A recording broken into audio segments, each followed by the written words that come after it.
Markus, Lukas, Yohanes, Stefanus, Stetanus. Tahu, tahu, kafir kita tahu. Robertus, Seperitus, Capticus. Kasihan kau. Kau pertama kafir, kedua goblok. Hah?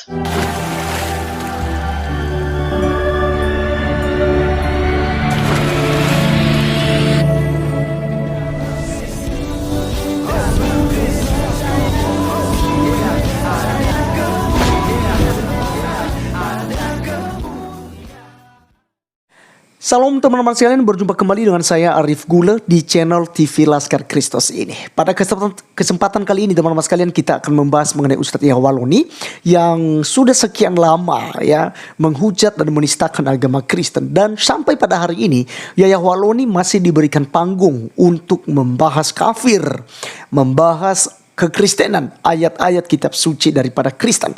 Dan teman-teman sekalian, bukan hanya Yahya ya, tetapi hampir semua para mu'alaf ya, seperti Ahmad Kainama, kemudian Agustan, Donditan, Aristo, kemudian Bangun Samudra, Irene Handono, dan Sinander, dan begitu banyak lagi ya di channel-channel seperti HMC ya, Julius HMC, kemudian ada dari Ngaji Cerdas yang tidak pernah berhenti untuk menghancurkan kekristenan, menghujat kekristenan. Dan teman-teman sekalian, ketika mereka di counter atau di jawab oleh apologet Kristen seperti yang kita lakukan di channel TV Laskar Kristus ini, mereka kebakaran jenggot ya, ketika dikatakan Muhammad bukan nabi dan Allah bukanlah pencipta langit dan bumi seperti yang disampaikan oleh si anak Batak ya, si Rudi, si Mamora. Teman-teman sekalian, mereka persoalkan hal itu dan akhirnya mereka buat pernyataan sikap dan memaksakan pihak kepolisian untuk menangkap secepatnya sebelum mereka main hakim sendiri.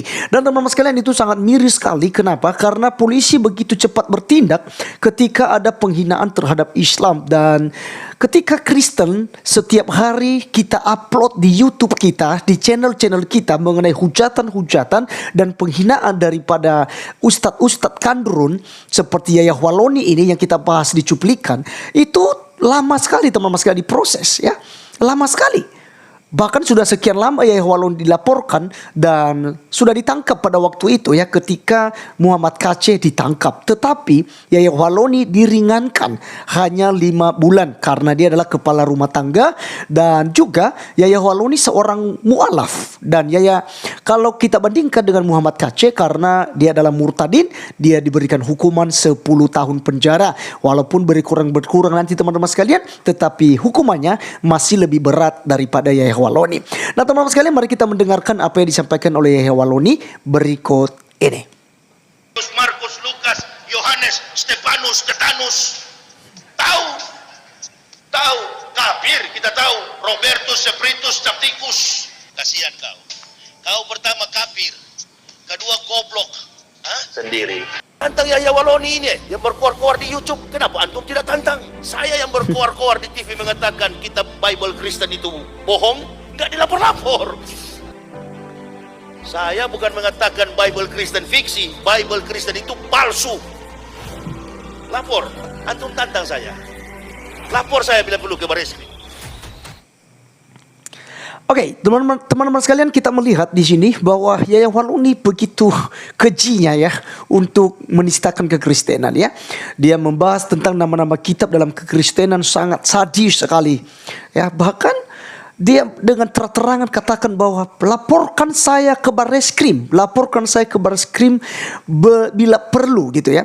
Dia bukan hanya saja mengatakan Bible Kristen itu adalah fiksi, tetapi dia katakan semuanya adalah palsu.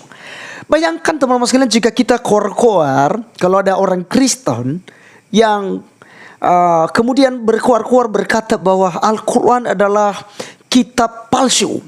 Ya, kitab palsu. Dan saya percaya teman-teman sekalian, jika hal ini ya disampaikan di media sosial, viral, percayalah bahwa begitu cepat kekristenan atau orang Kristen yang menyampaikan hal tersebut akan diciduk, ditangkap dengan cepat ya. Jadi ini yang selalu kita pertanyakan teman-teman sekalian, bahwa apakah undang-undang ITE ini hanya dipakai untuk melindungi agama Islam, sehingga ketika ada orang yang membahas Islam itu langsung diciduk, langsung dilaporkan ke polisi dan langsung ditangkap. Sementara mereka yang setiap hari mereka membahas kekristenan, Alkitab dianggap palsu oleh mereka. Walaupun isi Al-Quran mereka itu beranjak dari Alkitab, teman-teman sekalian. Tetapi selalu mereka mengatakan bahwa Alkitab palsu.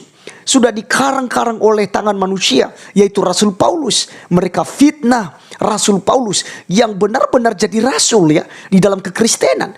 Ya. Tetapi teman-teman sekalian, mereka tidak disentuh hukum. Karena katanya harus ada laporan. Nah, kepada Yahwaloni saat itu sudah dilaporkan. Ada Pak Pendeta Joshua Tewu, kemudian ada Pak Pendeta Esra Soru yang sudah juga menjadi saksi ahli di Bareskrim, teman-teman sekalian. Tetapi lama prosesnya. Nanti barulah diproses Yahwaloni ketika Muhammad KC sudah ditangkap. Ketika Muhammad KC sudah ditangkap, barulah Yahwaloni ditangkap juga. Tetapi ya ada perbedaan di situ.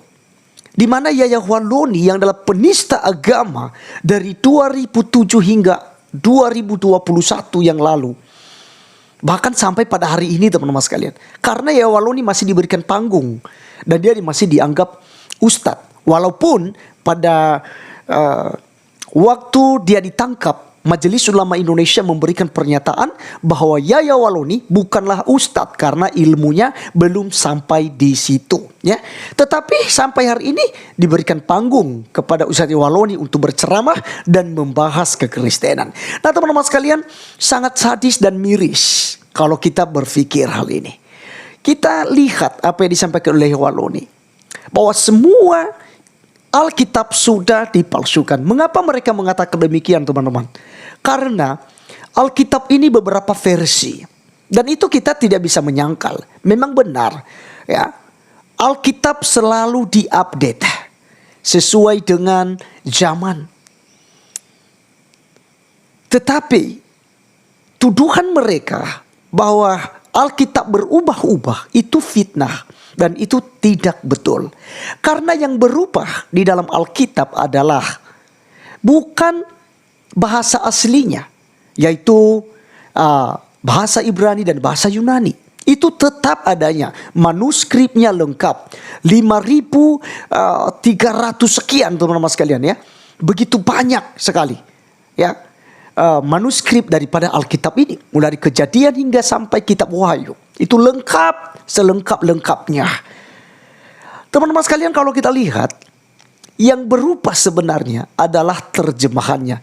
Karena makna daripada terjemahan adalah untuk memberikan pemahaman isi kitab suci itu secara detail dan mudah dipahami, mudah dimengerti, sehingga umat yang mendengarkan mereka paham, mereka menjadi percaya dan menjadi pengikut Tuhan Yesus Kristus.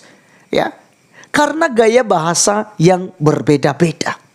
Contoh teman-teman sekalian, penulisan misalnya Soekarno ya. Soekarno. Biasanya ya di tahun 1945 ya, orang menuliskan Soekarno ya. Soekarno. Sementara di zaman sekarang bisa saja Soekarno, tidak pakai lagi Soe tapi Su. Ya, itu contoh-contoh teman-teman sekalian. Kemudian gaya bahasa apa lagi yang berubah? Kalau dulu dibilang pernah jadi TNI, ya, sekarang dipakai bukan lagi sudah tapi mantan TNI. Tetapi maknanya sama teman-teman sekalian. Artinya orang yang dirujuk ya sudah pernah jadi TNI dan sekarang sudah menjadi mantan TNI. Ya. Contohnya sudah pernah menjadi pacar saya. Sekarang sudah menjadi mantan pacar saya. Gitu ya. Jadi ini adalah pola bahasa yang terus berubah-ubah sesuai dengan zaman. Saat ini teman-teman sekalian, dulu pakai kamu. Ya, sekarang mungkin lebih kerennya lu. Ya, nah ini yang dirubah. Terjemahan-terjemahan ini menyesuaikan gaya bahasa ya setiap zaman. Maka teman-teman sekalian, itu sangat fitnah ketika mereka katakan bahwasanya Alkitab sudah dirubah-rubah. Tidak, terjemahannya yang diupdate sesuai dengan bahasa masa kini. Tetapi makna sesungguhnya, arti sesungguhnya tidak pernah berubah. Karena bahasa Ibrani, bahasa Yunani itu tidak bisa dirubah-rubah. Itu bahasa kitab suci, perjanjian lama dan perjanjian baru. Jadi teman-teman sekalian, ya, apa yang disampaikan oleh Yawaloni mengenai Alkitab palsu karena sudah dikarang-karang oleh manusia, sudah dirubah-rubah, ya, ada direvisi gitu ya. Ya, itu salah sekali teman-teman sekalian. Alkitab tetaplah kitab suci. Ya, bahkan kita bisa katakan teman-teman sekalian, manuskrip Alkitab itu lebih banyak daripada manuskrip kitab suci agama lain. Ya, lengkap kita punya teman-teman sekalian. Tapi kita tidak sombong, kita tidak menghina manuskrip agama lain, kitab suci agama lain. Ya, karena agamamu agamamu, agamaku agamaku. Ya, maka teman-teman sekalian, apa yang disampaikan oleh Yawaloni, ya, itu semua sudah dituliskan di dalam Alkitab. Di mana dalam 2 Petrus 3 ayat yang ketiga dikatakan, yang terutama harus kamu ketahui ialah bahwa pada hari-hari zaman akhir akan tampil pengejek-pengejek dengan seejekan-ejekannya, yaitu orang-orang yang hidup menuruti hawa nafsu mereka. Dan inilah kurang lebih seperti yang dilakukan oleh Yawaloni. Dia tampil di akhir zaman ini untuk mengejek-ngejek agama Kristen, menghujat kekristenan dan menghujat Tuhan Yesus Kristus. Teman-teman sekalian, sebagai penutup, ajaran Tuhan Yesus ajaran mulia, penuh kasih sayang, penuh dengan kelemah lembutan, dan tidak mengkafir-kafirkan orang lain. Yesus katakan, kasihilah sesamamu manusia dan kasihilah musuhmu. Berdoalah bagi mereka yang menganiaya kamu. Sebab demikian, kamu akan menjadi anak-anak Bapamu yang di sorga. Dan Yesus katakan, dialah jalan kebenaran dan hidup. Tidak ada seorang pun yang datang kepada Bapa kalau tidak melalui Yesus. Percaya pada Tuhan Yesus Kristus, maka Anda tidak akan binasa, melainkan Anda akan beroleh hidup yang kekal. Terima kasih teman-teman sekalian sudah menonton sampai selesai. Kiranya video kali ini boleh memberkati kita. Sampai ketemu di video berikutnya. Tuhan Yesus memberkati. Salam.